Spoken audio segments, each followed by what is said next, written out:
Este programa tem o patrocínio do BPI, o Banco para a Agricultura. A produção mundial da amêndoa é de 1,3 milhões de toneladas. Os Estados Unidos são os principais produtores, seguidos pela Europa e a Ásia. Na Europa, o principal produtor é a Espanha, seguida pela Itália. Os dois países representam 86% da produção na Comunidade Europeia. Portugal representa 1% da produção mundial. A amêndoa está presente na doçaria conventual portuguesa e a forte fonte proteica levou a que este fruto fosse desde sempre consumido em Portugal. Além da culinária, abrem-se novos horizontes que chegam à cosmética e indústria farmacêutica. A busca de maior produtividade levou à escolha de variedades que não as tradicionais portuguesas. Essas variedades novas, mais produtivas, com maior rendimento de descasque também, são mais exigentes em termos de maneio, digamos, do solo, em termos da instalação do pomar.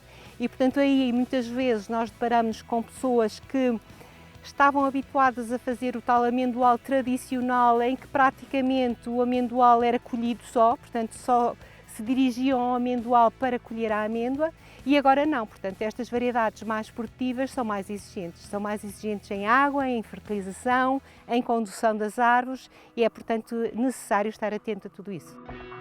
Em altitudes superiores a 800 metros, a opção deve recair nas variedades de floração tardia, por causa das geadas.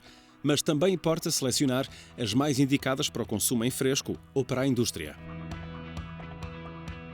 Há uma componente que passa por avaliação quer fisiológica, quer agronómica, no que diz respeito ao comportamento da cultura, mas também a componente da qualidade do fruto. Portanto, vai ser estudada essa componente e o efeito que todas estas técnicas culturais que vamos implementar, que consequências têm do ponto de vista da qualidade. Estamos muito interessados em determinar óleos essenciais que as amêndoas poderão ter. Interessa-nos não só comparar estas variedades que são estrangeiras com as nossas variedades regionais e, portanto, dar um destino melhor a cada variedade. É uma espécie que floresce muito cedo na estação e, portanto, as geadas na altura da floração ou logo após polinização é realmente problemática. No entanto, já há uma gama de variedades disponíveis, essencialmente espanholas, que florescem tardiamente e, portanto, o facto de podermos optar para essas regiões por variedades de floração mais tardia permite também a sua exploração nessas condições. Não só a localização e a variedade são elementos a ponderar. Os porta-enxertos são outro fator determinante na cultura. Olhando para este pomar, não diríamos que a base deste amendoal começa noutra espécie bem diferente. Antigamente era o método tradicional, é tudo à base da amendoeira, era uma amendoeira pura. Neste momento já falam em outro tipo de plantas. Já os porta-enxertos chamam que é a base do pessegueiro e de outras plantas que são mais vigorosas, crescem muito mais rápido, mas também duram menos. Mas consegue-se ter muito maior rentabilidade da mesma. Durará à volta de entre os 15 ou 25 anos. Mas nesse tempo já deu muito dinheiro ao agricultor. Enquanto uma amendoeira antiga, se calhar durava uma eternidade, só que depois ia perdendo qualidades e o fruto deixava quase de existir. A estratégia de poda ou de fertilização da cultura é determinante no rendimento continuado da exploração e na fitossanidade do pomar. Os cuidados com a poda para proporcionar que o sol chegue ao interior, tanto da árvore, é muito importante no sentido de, sobretudo, para a parte dos fungos, não tanto para a parte dos insetos, mas sobretudo para a parte dos fungos é muito importante, tanto a questão da poda, do arejamento da planta. Tem que se conhecer primeiro muito bem a espécie, muito bem a variedade, quais são os hábitos de vegetação e de frutificação dessa variedade, para depois poder intervir. E essa intervenção tem que ter em atenção isso mesmo e os propósitos da nossa exploração, ou seja, nós temos que atender ao compasso que nós vamos definir previamente, e esse compasso tem muito a ver com a fertilidade do solo, as condições de cultivo e também do vigor da associação porta-enxerto-variedade, e tem que ver depois com a própria mecanização do amendoal. Vejamos os diferentes tipos de poda a considerar. Poda de formação. Forma de condução das plantas. Duração de 3 a 4 anos, com eliminação dos frutos que possam vingar. Poda de frutificação. Estabelecimento da quantidade de órgãos produtivos e sua manutenção. Poda de renovação. Eliminação de partes da planta envelhecidas, tendo em vista a sua reconstituição por nova rebentação. Poda em verde, associada às intervenções realizadas na primavera, verão e outono. Conselho: dê preferência à poda em verde. Pode efetuá-la logo a seguir à colheita. Assim melhora a cicatrização dos cortes e previne a gomose. A escolha da condução da árvore, assim como o compasso, devem estar de acordo com o tipo de colheita a efetuar. Pode optar por uma condução em vaso, que promove uma projeção horizontal, ou por uma condução de eixo revestido. Quando uma produção agrícola está assente numa árvore, o emendar de qualquer deficiência na produtividade é muito mais difícil do que se estivermos a lidar com um produto hortícola, por exemplo. Quando vemos que uma árvore não está a responder bem a um tratamento de fundo, uma adubação de fundo, fazemos diferentes adubações foliares. No que consiste? Aplica-se na folha? Aplica-se na folha, sim. Portanto, os adubos são aplicados via foliar, cuja assimilação é muito mais rápida e a resposta do fruto é muito mais rápida. O boro é importantíssimo na polinização do fruto, portanto, quando há fecundação. Porquê é que ela é importante? É muito importante porque o boro vai levar a que haja crescimento do tubo polínico. Portanto, há o grão de pólen, não é? Que é da parte masculina da flor, e esse grão de pólen tem que germinar e isso depois é que leva à fecundação da parte feminina da planta. E quando não há germinação do tubo polínico, não há fecundação. Não havendo fecundação, não há formação de fruto. Aparece-nos um fruto oco. Claro que isto é um micronutriente, tem que ser aplicado em doses recomendadas, doses mínimas. Não é a mesma coisa que uma adubação azotada, não é? Que é um macronutriente e que exige concentrações muito mais elevadas. Isto tem sempre que ser ponderado, bem ponderado, porque as árvores depois também podem sofrer de toxicidade. Esta cultura não é tradicionalmente muito sujeita a pragas ou doenças, mas com um pomar adubado, sofrendo desde já o efeito das alterações climáticas que se traduzem em regimes de chuva e de seca mais extremos, há necessidade de encontrar ferramentas sustentáveis que geram benefícios ambientais e produtivos.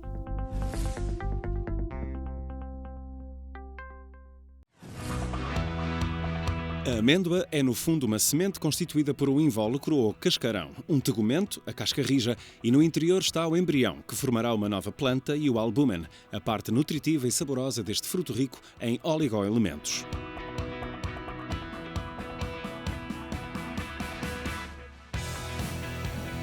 Nestas medições fisiológicas, que são feitas por uma série de elementos, portanto é uma equipa multidisciplinar, nós fazemos determinações das trocas gasosas das folhas, ou seja, interessa-nos saber as taxas fotossintéticas, interessa-nos saber as taxas de transpiração. Basicamente para quê? Porque com as taxas fotossintéticas nós sabemos se a planta está a formar mais açúcares, que depois poderão ir não só para as raízes, para os caules, para os frutos. São as folhas que produzem os açúcares, que são depois canalizados para o fruto, e alguns desses açúcares serão canalizados sob a forma de reserva, quer para as raízes, quer para os caules, que é importantíssimo para a produção do ano seguinte.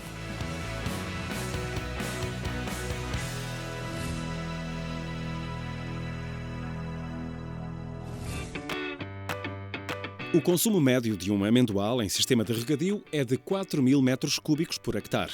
O objetivo é chegar aos 3.800 metros cúbicos e assim reduzir a água de rega em 30% e mesmo 50% dos valores atuais. Na região temos um problema de escassez de água.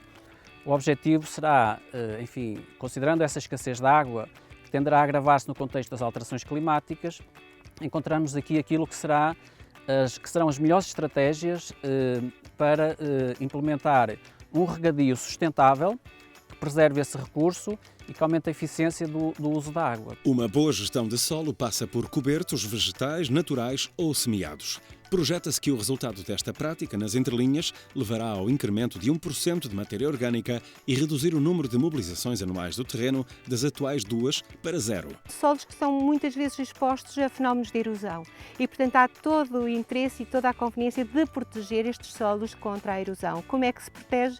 Com um coberto vegetal. Portanto, um revestimento que pode ser autóctone, pode ser do que existe e controlado, ou então um revestimento semeado, aí há um maior controle, digamos, desse revestimento. Temos aqui alguma competição pela água, essencialmente, porque se nós tivermos a oportunidade de escolher espécies que sejam leguminosas, essas próprias espécies têm vantagem relativamente à fertilização, à fertilidade, porque elas captam, portanto elas estabelecem uma simbiose com o rizóbio que capta o azoto atmosférico e, portanto, a nível de fertilidade melhora consideravelmente. E temos o problema da água no verão. Isso pode-se resolver cortando o revestimento nessa altura, portanto, reduzindo ao mínimo as necessidades em água e, portanto, consegue-se realmente controlar essa competição. A produtividade média do amendoal da região norte é de 363 kg por hectare. É um valor baixo face ao potencial produtivo da cultura. As condições climáticas no período da floração, principalmente as geadas e o déficit hídrico do solo durante parte do ciclo vegetativo, são elementos vitais para estes resultados. A próxima decisão agora passa por aumentar a fertilidade da cultura. Mas atenção, quando se aduba uma plantação de sequeiro que normalmente não estava exposta a muitas pragas ou doenças, podemos ter surpresas não desejadas. Fomentar o equilíbrio do ecossistema é uma relação que na economia se chama win-win.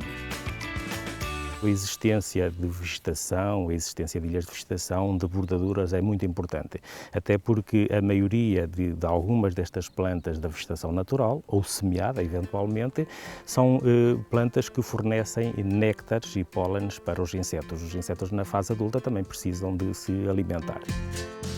Encontrar uma ou duas espécies que fossem muito interessantes para os auxiliares, para fornecer pólenes e néctares aos auxiliares, para aumentarem a fecundidade, mas que não proporcionassem esse mesmo alimento para as pragas.